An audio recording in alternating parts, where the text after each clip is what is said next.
बिस्मिल्लाहिर्रहमानिर्रहीम। Welcome to my channel UPI pension news update. I hope कि आप सब ठीक ठाक होंगे। आज का हमारा टॉपिक है यूपीआई के हवाले से ब्रेकिंग न्यूज़ अपडेट।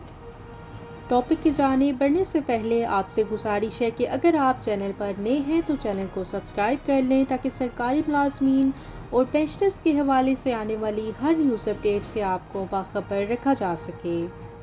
तो बढ़ते हैं आज के टॉपिक की जानिब। यूपीआई के हवाले से ब्रेकिंग न्यूज़ आपके साथ शेयर करते हैं।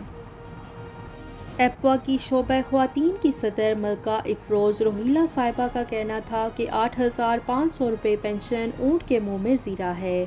कानून की रूह से 3 साल में पेंशन बढ़ाना लाजिम है। उन्होंने मज़ीद कहा कि यूपीआई की पेंशन में आखिरी दफ़ा इजाफ़ा जनवरी 2020 में हुआ था और उन्होंने मुतालबा किया है कि कम से कम पेंशन को 25,000 रुपये किया जाए और निजी इदारों के मुलाजमीन की यूपीआई में रजिस्ट्रेशन को यकीनी बनाया जाए।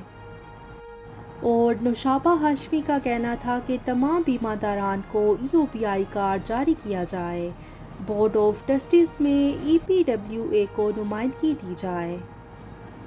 उनका कहना था कि मौजूदा बोर्ड की मुद्दत 2015 में ख़त्म हो चुकी है, इसलिए नया बोर्ड ऑफ ट्रस्टीज तश्कील दिया जाए।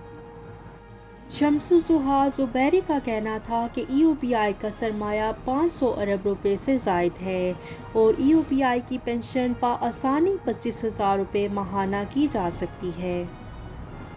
ये थी यूपीआई के हवाले से ब्रेकिंग न्यूज़ अपडेट जो कि आपके साथ शेयर की गई। आई होप कि वीडियो आपको पसंद आई होगी, तो वीडियो को लाइक कर लें। अगर आप चैनल पर नए हैं तो चैनल को सब्सक्राइब कर लें। मिलते हैं नेक्स्ट वीडियो में, तब तक के लिए टेक केयर, अल्लाह हाफिज़, अल्लाह निगहबान।